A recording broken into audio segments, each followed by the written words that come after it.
भीष्म जी ने पूछा ब्रह्मर्षि श्री रामचंद्र जी ने कान्यकुब्ज देश में भगवान श्रीवामन को प्रतिष्ठा किस प्रकार की, उन्हें श्रीवामन जी का विग्रह कहाँ प्राप्त हुआ, इन सब बातों का विस्तार के साथ वर्णन कीजिए। भगवान श्री रामचंद्र जी के कीर्तन से संबंध रखने वाली कथा बड़ी ही मधुर, पावन तथा मनोरम होती है। आपने जो यह कथा सुनाई है उससे मेरे हृदय और कान को बड़ा सुख मिला है। सारा संसार भगवान श्रीराम को प्रेम और अनुराग से देखता है। वे बड़े ही धर्मज्ञ थे। वे जब पृथ्वी का राज्य करते थे उस समय सभी वृक्ष फल और रस से भरे रहते थे। पृथ्वी बिना जोते ही अन्न देती थी। उन महात्मा का इस भूमंडल पर कोई शत्रु नहीं था। आता मुनिवर, मैं उन भगवान श्री रामचंद्र जी का सारा चरित्र सुनना चाहता हूँ। पुलस्त्य जी बोले, महाराज, धर्म के मार्ग पर स्थित रहने वाले श्री रामचंद्र जी ने कुछ काल के पश्चात जो महत्वपूर्ण कार्य किया उसे एकाग्र मन से सुनो। एक दिन श्री रघुनाथ जी मन ही मन इस बात का विचार करने लगे कि राक्षस कुलोत्पन्न राजा विभीषण लंका में रहकर सदा ही राज्य करते रहे, उसमें किसी प्रकार की विघ्न बाधा न पड़े, इसके लिए क्या उपाय हो सकता है। मुझे चलकर उन्हें हित की बात बतानी चाहिए जिससे उनका राज्य सदा कायम रहे। अमित तेजस्वी श्री रामचंद्र जी जब इस प्रकार विचार कर रहे थे उसी समय भरत जी वहां आए और श्रीराम को विचारमग्न देख रियो बोले, देव, आप क्या सोच रहे हैं? यदि कोई गुप्त बात न हो तो मुझे बताने की कृपा करें। श्री रघुनाथ जी ने कहा, मेरी कोई भी बात तुमसे छिपाने योग्य नहीं है। तुम और महायशस्वी लक्ष्मण मेरे बाहरी प्राण हो। मेरे मन में इस समय सबसे बड़ी चिंता यह है कि विभीषण देवताओं के साथ कैसा बर्ताव करते हैं, क्योंकि देवताओं के हित के लिए ही मैंने रावण का वध किया था। इसलिए वत्स, जहां विभीषण है वहां मैं जाना चाहता हूँ। लंकापुरी को देखकर राक्षसराज को उनके कर्तव्य का उपदेश करूंगा। भगवान श्रीराम के ऐसा कहने पर हाथ जोड़कर खड़े हुए भरत ने कहा, मैं भी आपके साथ चलूंगा। श्री रघुनाथ जी बोले, महाबाहो, अवश्य चलो। फिर वे लक्ष्मण से बोले, वीर, तुम नगर में रहकर हम दोनों के लौटने तक इसकी रक्षा करना। लक्ष्मण को इस प्रकार आदेश देकर कौसल्या का आनंद बढ़ाने वाले श्री रामचंद्र जी ने पुष्पक विमान का स्मरण किया। विमान के आ जाने पर वे दोनों भाई उस पर आरूढ़ हुए। सबसे पहले वह विमान गांधार देश में गया। वहां भगवान ने भरत के दोनों पुत्रों से मिलकर उनकी राजनीति का निरीक्षण किया। इसके बाद पूर्व दिशा में जाकर वे लक्ष्मण पुत्र मिले। उनके नगरों में रातें व्यतीत करके दोनों भाई राम और भरत दक्षिण दिशा की ओर गंगा यमुना के संगम स्थान प्रयाग में जाकर महर्षि भरद्वाज को प्रणाम करके वे अत्रि मुनि के आश्रम पर ये यहाँ अत्रि मुनि से बातचीत करके दोनों भाइयों ने स्थान की यात्रा की। जनस्थान में प्रवेश करते हुए श्री रामचंद्र जी बोले, भरत, यही वह स्थान है जहाँ दुरात्मा रावण ने गृधराज जटायु को मारकर सीता का हरण किया था। जटायु हमारे पिताजी के मित्र थे। इस स्थान पर हम लोगों का दुष्ट बुद्धि वाले कबंध के साथ महान युद्ध हुआ था। कबंध को मारकर हमने उसे आग में जला दिया था। मरते समय उसने बताया कि सीता रावण के घर में है। उसने यह भी कहा कि आप यमूक पर्वत पर जाइए, वहां सुग्रीव नाम के वानर रहते हैं, वे आपके साथ मित्रता करेंगे। यही वह पंपा सरोवर है जहां शबरी नाम की तपस्विनी रहती थी। यही वह स्थान है जहां सुग्रीव के लिए मैंने वाली को मारा था। वीर, वाली को राजधानी किष्किंधापुरी यह दिखाई दे रही है। इसी में धर्मात्मा वानरराज सुग्रीव अन्यान्य वानरों के साथ निवास करते हैं। सुग्रीव उस समय अपने सभा भवन में विराजमान थे। इतने में ही भरत और श्रीरामचंद्र जी किष्किंधापुरी में जा पहुंचे। उन दोनों भाइयों को उपस्थित देख सुग्रीव ने उनके चरणों में प्रणाम किया। फिर उन दोनों भाइयों को सिंहासन पर बिठाकर सुग्रीव ने अर्घ्य निवेदन किया और साथ ही अपने आप को भी उनके चरणों में अर्पित कर दिया। इस प्रकार जब परम धर्मात्मा श्री रघुनाथ जी सभा में विराजमान हुए तब अंगद, हनुमान, नल, नील, पाटल और ऋक्षराज जाम्बवान आदि सभी वानरवीर सेनाओं सहित वहां आए। अंतःपुर की सभी सिरमा और तारा आदि भी उपस्थित हुई। अनुपम आनंद प्राप्त हुआ। सब लोग भगवान को साधुवाद देने लगे और सबने भगवान का दर्शन करके प्रेमाश्रुओं से गदगद हो उन्हें प्रणाम किया। सुग्रीव बोले, महाराज आप दोनों ने किस कार्य से यहाँ पधारने की कृपा की है, यह शीघ्र बताइए। सुग्रीव के इस प्रकार पूछने पर श्री रामचंद्र जी की आज्ञा से भरत ने लंका यात्रा की बात बताई। तब सुग्रीव ने कहा, मैं भी आप दोनों के साथ राक्षसराज विभीषण से मिलने के लिए लंकापुरी में चलूंगा। सुग्रीव के ऐसा कहने पर श्री रघुनाथ जी ने कहा, चलो।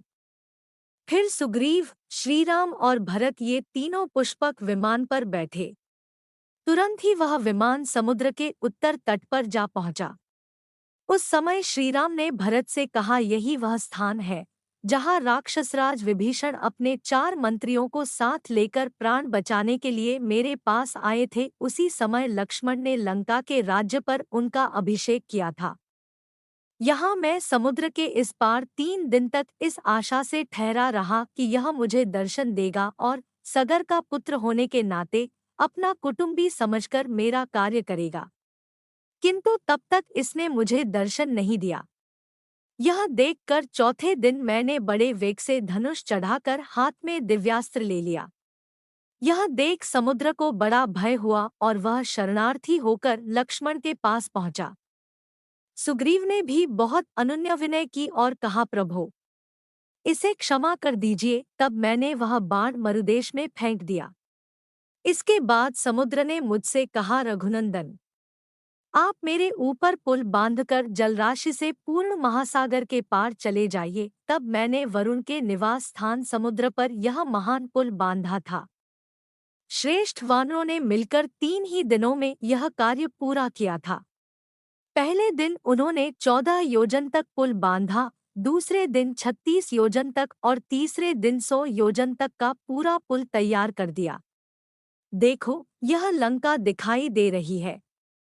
इसका परकोटा और नगरद्वार सब सोने के बने हुए हैं। यहाँ वानरवीरों ने बहुत बड़ा घेरा डाला था। यहाँ नील ने राक्षस श्रेष्ठ प्रहस्त का वध किया था। इसी स्थान पर हनुमान जी ने धूम्राक्ष को मार गिराया था। यहीं सुग्रीव ने महोदर और अतिकाय को मौत के घाट उतारा था। इसी स्थान पर मैंने कुंभकर्ण को और लक्ष्मण ने इंद्रजित को मारा था तथा यहीं मैंने राक्षसराज दशग्रीव का वध किया था। यहाँ लोक पितामह ब्रह्मा जी मुझसे वार्तालाप करने के लिए पधारे थे। उनके साथ पार्वती सहित त्रिशूलधारी भगवान शंकर भी थे। हमारे पिता महाराज दशरथ भी स्वर्गलोक से यहाँ पधारे थे। जानकी को शुद्धि चाहने वाले उन सभी लोगों के समक्ष सीता ने इस स्थान पर अग्नि में प्रवेश किया था और वे सर्वथा शुद्ध प्रमाणित हुई थी। लंकापुरी के अधिष्ठाता देवताओं ने भी सीता की अग्नि परीक्षा देखी थी। पिताजी की आज्ञा मैंने सीता को स्वीकार किया। उसके बाद महाराज ने मुझसे कहा, बेटा अब अयोध्या को जाओ। श्री रामचंद्र जी जब इस प्रकार बात कर रहे थे, पुष्पक विमान वहीं ठहरा रहा। उसी समय प्रधान राक्षसों ने, जो वहां उपस्थित थे, तुरंत ही विभीषण के पास जा बड़े हर्ष में भरकर निवेदन किया, राक्षसराज सुग्रीव के साथ भगवान श्री रामचंद्र जी पधारे हैं।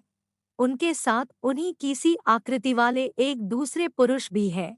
श्री रामचंद्र जी नगर के समीप आ गए हैं। यह समाचार सुनकर विभीषण ने प्रियम संवाद सुनाने वाले उन दूत का विशेष सत्कार किया तथा उन्हें धन देकर उनके सभी मनोरथ पूर्ण किए। फिर लंकापुरी को सजाने की आज्ञा देकर वे मंत्रियों के साथ बाहर निकले। मेरु पर्वत पर उदित हुए सूर्य की भांति भगवान श्रीराम को विमान पर बैठे देख विभीषण ने उन्हें साष्टांग प्रणाम किया और कहा, भगवान आज मेरा जन्म सफल हुआ, मेरे सभी मनोरथ पूर्ण हो गए, क्योंकि आज मुझे आपके विश्व वंद्य चरणों का दर्शन मिला है। इस प्रकार श्री रघुनाथ जी का अभिवादन करके वे भरत और सुग्रीव से भी गले लगकर मिले। तदंतर उन्होंने स्वर्ग से भी बढ़कर सुशोभित लंकापुरी में सबको प्रवेश कराया और सब प्रकार के रत्नों से सुशोभित रावण के जगमगाते हुए भवन में उन्हें ठहराया। जब श्री रामचंद्र जी आसन पर विराजमान हो गए, तब विभीषण ने अयं निवेदन करके हाथ जोड़कर सुग्रीव और भरत से कहा, यहाँ पधारे हुए भगवान श्रीराम को भेंट करने योग्य कोई वस्तु मेरे पास नहीं है। यह लंकापुरी तो स्वयं भगवान ने ही त्रिलोकी के लिए कष्टक्रूप पापी शत्रु को मारकर मुझे प्रदान की है। यह पुरी ही नहीं, ये स्त्रियां, वे पुत्र तथा स्वयं मैं, यह सब कुछ भगवान की सेवा में अर्पित है। भगवन, आपको नमस्कार है, आप इसे स्वीकार करें। तदंतर राजा विभीषण का मंत्रिमंडल और लंका के निवासी श्री रामचंद्र जी के दर्शन के लिए उत्सुक हो यहाँ आए और विभीषण से बोले, प्रभो, हमें श्रीराम जी का दर्शन करा दीजिए। विभीषण ने महाराज श्री रामचंद्र जी से उनका परिचय कराया और श्रीराम की आज्ञा से भरत ने उन राक्षस पतियों के द्वारा भेंट में दिए हुए धन और रत्नराशि को ग्रहण किया। इस प्रकार राक्षसराज के भवन में श्री रघुनाथ जी ने 3 दिन तक निवास किया। चौथे दिन जब श्री रामचंद्र जी राजसभा में विराजमान थे, राजमाता कैकसी ने विभीषण से कहा, बेटा, मैं भी अपनी बहुओं के साथ चलकर श्री रामचंद्र जी का दर्शन करूंगी। तुम उन्हें सूचना दे दो, ये महाभाग श्री रघुनाथ जी 4 मूर्तियों में प्रकट हुए सनातन भगवान श्री विष्णु है तथा परम सौभाग्यवती सीता साक्षात लक्ष्मी है। तुम्हारा बड़ा भाई स्वरूप को नहीं पहचान पाया था। तुम्हारे पिता ने देवताओं के सामने पहले ही कह दिया था कि भगवान श्री विष्णु रघुकुल में राजा दशरथ के पुत्र रूप से अवतार लेंगे। वे ही दशग्रीव रावण का विनाश करेंगे। विभीषण बोले, माँ, तुम श्री रघुनाथ जी के समीप अवश्य जाओ, मैं पहले जाकर उन्हें सूचना देता हूँ। यों कहकर विभीषण जहाँ श्री रामचंद्र जी थे वहां गए और वहां भगवान का दर्शन करने के लिए आए हुए सब लोगों को विदा करके उन्होंने सभाभवन को सर्वथा एकांत बना दिया। फिर श्रीराम के सम्मुख खड़े होकर कहा, महाराज, मेरा निवेदन सुनिए। रावण को, कुंभकर्ण को तथा मुझको जन्म देने वाली मेरी माता कैकसी आपके चरणों का दर्शन चाहती है। आप कृपा करके उसे दर्शन दे। श्रीराम ने कहा, राक्षसराज, तुम्हारी माता मेरी भी माता ही है। मैं माता का दर्शन करने की इच्छा से स्वयं ही उनके पास चलूंगा। तुम शीघ्र मेरे आगे आगे चलो। ऐसा कहकर वे सिंहासन से उठे और चल पड़े। कैकसी के पास पहुंचकर उन्होंने मस्तक पर अंजलि बांध उसे प्रणाम करते हुए कहा, देवी, मैं आपको प्रणाम करता है। मित्र की माता होने के नाते आप धर्मतः मेरी माता है। जैसे कौशल्या मेरी माता है, उसी प्रकार आप भी हैं। कैकसी बोली, वत्स, तुम्हारी जय हो, तुम चिरकाल तक जीवित रहो। वीर, मेरे पति ने कहा था कि भगवान श्री विष्णु देवताओं का हित करने के लिए रघुकुल में मनुष्य रूप से अवतार लेंगे। वे रावण का विनाश करके विभीषण को राज्य प्रदान करेंगे। वे दशरथनंदन श्रीराम बालिका वध और समुद्र पर पुल बांधने आदि का कार्य भी करेंगे। इस समय स्वामी के वचनों का स्मरण करके मैंने तुम्हें पहचान लिया। सीता लक्ष्मी है, तुम श्री विष्णु हो और वानर देवता है। अच्छा बेटा, तुम्हें अमर यश प्राप्त हो। विभीषण की पत्नी सरमा ने कहा, भगवन, यही अशोक वाटिका में आपकी प्रिया श्रीजानकी देवी की मैंने पूरे 1 वर्ष तक सेवा की थी। वे मेरी सेवा से यहाँ सुखपूर्वक रही है। परंतप मैं प्रतिदिन श्री सीता के चरणों का स्मरण करती हूँ। रात दिन यही सोचती रहती हूँ कि कब उनका दर्शन होगा। आप श्री जनकनंदिनी को अपने साथ ही यहाँ क्यों नहीं ले दे आए? उनके बिना अकेले आपकी शोभा नहीं हो रही है। आपके निकट सीता शोभा पाती है। और सीता के समीप आप जब सरमा इस प्रकार बात कर रही थी, उस समय भरत मन ही मन सोचने लगे, यह कौन स्त्री है जो श्री रघुनाथ जी से वार्तालाप कर रही है? श्री रामचंद्र जी भरत का अभिप्राय ताड़ गए। वे तुरंत ही बोले, ये विभीषण की पत्नी है, इनका नाम सरमा है। ये सीता की प्रिय सखी है, वे इन्हें बहुत मानती है। इतना कहकर वे सरमा से बोले, कल्याणी, अब तुम भी जाओ और पति के गृह की रक्षा करो। इस प्रकार सीता की प्यारी सखी सरमा को विदा करके श्रीराम ने विभीषण से कहा, निष्पाप विभीषण, तुम सदा देवताओं का प्रिय कार्य करना, कभी उनका अपराध न करना। तुम्हें देवराज के आज्ञानुसार ही चलना चाहिए।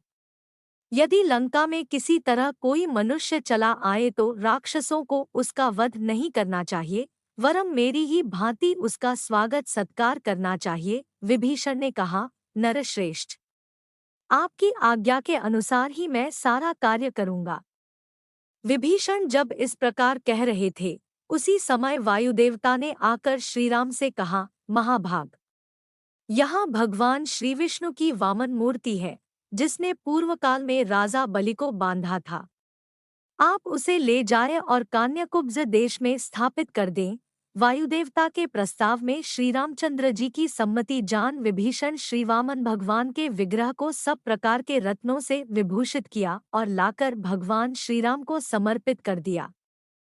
फिर उन्होंने इस प्रकार कहा, रघुनंदन, जिस समय मेघनाद ने इंद्र को परास्त किया था, उस समय विजय चिह्न के रूप में वह इस वामन मूर्ति को इंद्रलोक से उठा लाया था। देवदेव, अब आप इन भगवान को ले जाइए और यथास्थान इन्हें स्थापित कीजिए। तथास्तु कहकर श्री रघुनाथ जी पुष्पक विमान पर आरूढ़ हुए। उनके पीछे असंख्य धन रत्न और देवश्रेष्ठ वामन जी को लेकर सुग्रीव और भरत भी विमान पर चढ़े। आकाश में जाते समय श्रीराम ने विभीषण से कहा, तुम यहीं रहो। यह सुनकर विभीषण ने श्री रामचंद्र जी से कहा, प्रभो, आपने मुझे जो जो आज्ञाएं दी हैं, उन सबका मैं पालन करूंगा। परंतु महाराज, इस सेतु के मार्ग से पृथ्वी के समस्त मानव यहाँ आकर मुझे सताएंगे। ऐसी परिस्थिति में मुझे क्या करना चाहिए? विभीषण की बात सुनकर श्री रघुनाथ जी ने हाथ में धनुष ले सेतु के 2 टुकड़े कर दिए, फिर 3 विभाग करके बीच का 10 योजन उड़ा दिया। उसके बाद एक स्थान पर 1 योजन और तोड़ दिया। तदंतर वेलावन, वर्तमान रामेश्वर क्षेत्र में पहुंचकर श्री रामचंद्र जी ने श्री रामेश्वर के नाम से देवाधिदेव महादेव जी की स्थापना की तथा उनका विधिवत पूजन किया। रुद्र बोले, रघुनंदन, मैं इस समय यहाँ साक्षात रूप से विराजमान हूँ। जब तक यह संसार, यह पृथ्वी और यह आपका सेतु कायम रहेगा, तब तक मैं भी यहाँ स्थिरपूर्वक निवास करूँगा। श्रीराम ने कहा, भक्त को अभय करने वाले देवदेवेश्वर, आपको नमस्कार है। दक्ष यज्ञ का विध्वंस करने वाले गौरीपते, आपको नमस्कार है। आप ही शर्व, रुद्र, भवरे और वरद आदि नामों से प्रसिद्ध हैं। आपको नमस्कार है। आप पशुओं, जीवों के स्वामी, नित्य उग्र स्वरूप तथा जटाजूट धारण करने वाले हैं। आपको नमस्कार है। आप ही महादेव, भीम और त्र्यंबक, त्रिनेत्रधारी कहलाते हैं। आपको नमस्कार है। प्रजापालक, सबके ईश्वर, भग देवता के नेत्र फोड़ने वाले तथा अंधकासुर का वध करने वाले भी आप ही हैं। आपको नमस्कार है। आप नीलकंठ, भीम, वेधा, विधाता, ब्रह्माजी के द्वारा स्तुत, कुमार कार्तिकेय के शत्रु का विनाश करने वाले, कुमार को जन्म देने वाले, विलोहित 6, धूम्र 7, शिव 8, क्रथन, नीलशिखंड -10 शूली, त्रिशूलधारी, दिव्यशाई, 11 उग्र और त्रिनेत्र आदि नामों से प्रसिद्ध है। सोना और धन आपका वीर्य है। आपका स्वरूप किसी के चिंतन में नहीं आ सकता। आप देवी पार्वती के स्वामी हैं। संपूर्ण देवता आपकी स्तुति करते हैं। आप शरण लेने योग्य, कामना करने योग्य और सद्योजात 12 नाम से प्रसिद्ध हैं। आपको नमस्कार है। आपकी ध्वजा में वृषभ का चिन्ह है। आप मुंडित भी हैं और जटाधारी भी। आप ब्रह्मचर्य व्रत का पालन करने वाले, तपस्वी, शांत, ब्राह्मण भक्त, जय स्वरूप, विश्व के आत्मा, संसार की सृष्टि करने वाले तथा संपूर्ण विश्व को व्याप्त करके स्थित है। आपको नमस्कार है। आप दिव्य स्वरूप, शरणागत का कष्ट दूर करने वाले, भक्तों पर सदा ही दया रखने वाले तथा विश्व के तेज और मन में व्याप्त रहने वाले हैं। आपको बारंबार नमस्कार है। LL 13 LL पुलस्त्य जी कहते हैं, इस प्रकार स्तुति करने पर देवाधिदेव महादेव जी ने अपने सामने खड़े हुए श्री रामचंद्र जी से कहा, रघुनंदन, आपका कल्याण हो। कमलनयन परमेश्वर, आप देवताओं के भी आराध्य देव और सनातन पुरुष हैं।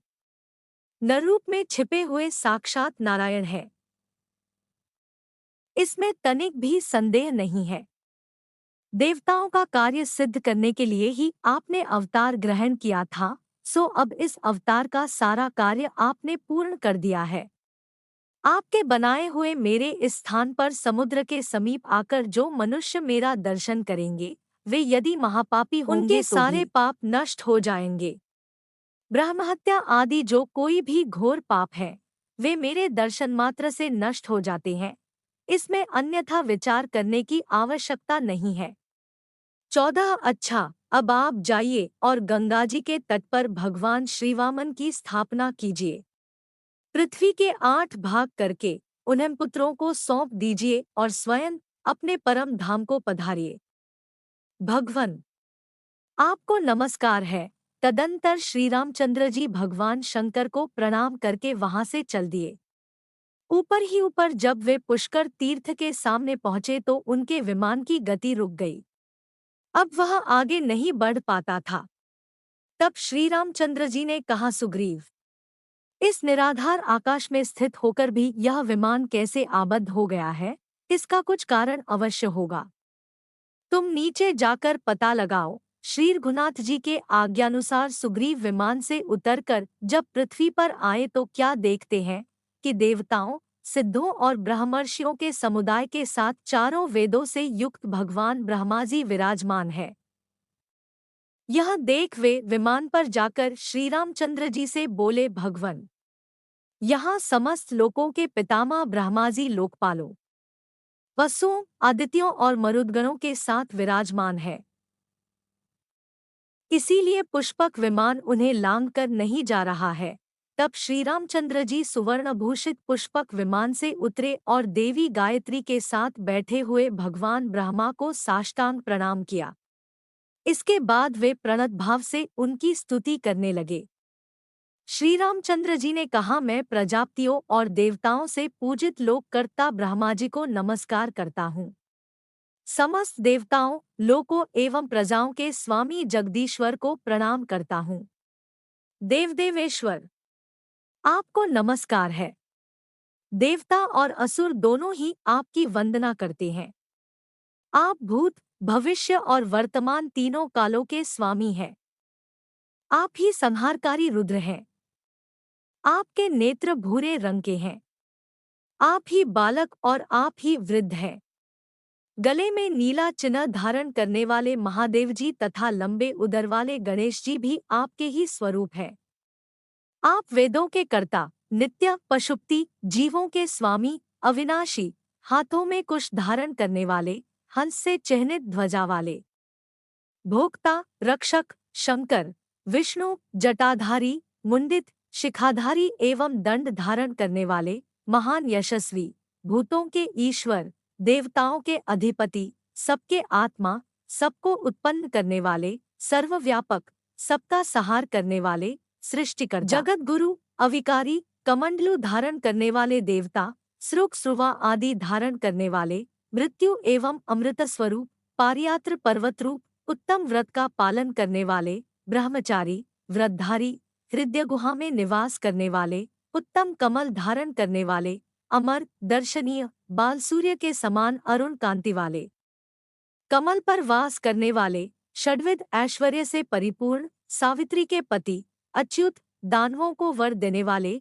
विष्णु से वरदान प्राप्त करने वाले, कर्मकर्ता, पापहारी, हाथ में अभय मुद्रा धारण करने वाले, अग्निरूप मुख वाले, अग्निमय ध्वजा धारण करने वाले, मुनिस्वरूप, दिशाओं के अधिपति, आनंदरूप, वेदों की सृष्टि करने वाले, धर्मादि चारों पुरुषार्थों के स्वामी, वानप्रस्थ, वनवासी, आश्रमों द्वारा पूजित, जगत को धारण करने वाले, कर्ता, पुरुष, शाश्वत, ध्रुव, धर्माध्यक्ष, विरूपाक्ष, मनुष्यों के गंतव्य मार्ग, भूत भावन, ऋक्, साम और यजुः इन तीनों वेदों को धारण करने वाले, अनेक रूपों वाले, हजारों सूर्यों के समान तेजस्वी, अज्ञानियों को विशेषतः दानव को मोह और बंधन में डालने वाले, देवताओं के भी आराध्य देव, देवताओं से बढ़े चढ़े, कमल से चिह्नित जटा धारण करने वाले, धनुर्धर, भीमरूप और धर्म के लिए पराक्रम करने वाले हैं। ब्रह्मवेत्ताओं में श्रेष्ठ ब्रह्मा जी की जब इस प्रकार स्तुति की गई, तब वे विनीत भाव से खड़े हुए श्री रामचंद्र जी का हाथ पकड़कर बोले, रघुनंदन, आप साक्षात श्री विष्णु हैं। देवताओं का कार्य करने के लिए इस पृथ्वी पर मनुष्य रूप में अवतीर्ण हुए हैं। प्रभु, आप देवताओं का संपूर्ण कार्य कर चुके हैं। अब गंगा जी के दक्षिण किनारे श्री वामन भगवान की प्रतिमा को स्थापित करके आप अयोध्यापुरी को लौट जाइए और वहां से परमधाम को सिधारिए। ब्रह्मा जी से आज्ञा पाकर श्री रामचंद्र जी ने उन्हें प्रणाम किया और पुष्पक विमान पर चढ़कर वहां से मथुरापुरी की यात्रा की। वहां पुत्र और स्त्री सहित शत्रुघ्न जी से मिलकर श्री रामचंद्र जी भरत और सुग्रीव के साथ बहुत संतुष्ट हुए। शत्रुघ्न ने भी अपने भाइयों को उपस्थित देख उनके चरणों में मस्तक नवाकर प्रणाम किया। उनके पांचों अंग, दोनों हाथ, दोनों घुटने और मस्तक धरती का स्पर्श करने लगे। श्री रामचंद्र जी ने भाई को उठाकर छाती से लगा लिया। तदंतर भरत और सुग्रीव भी शत्रुघ्न से मिले।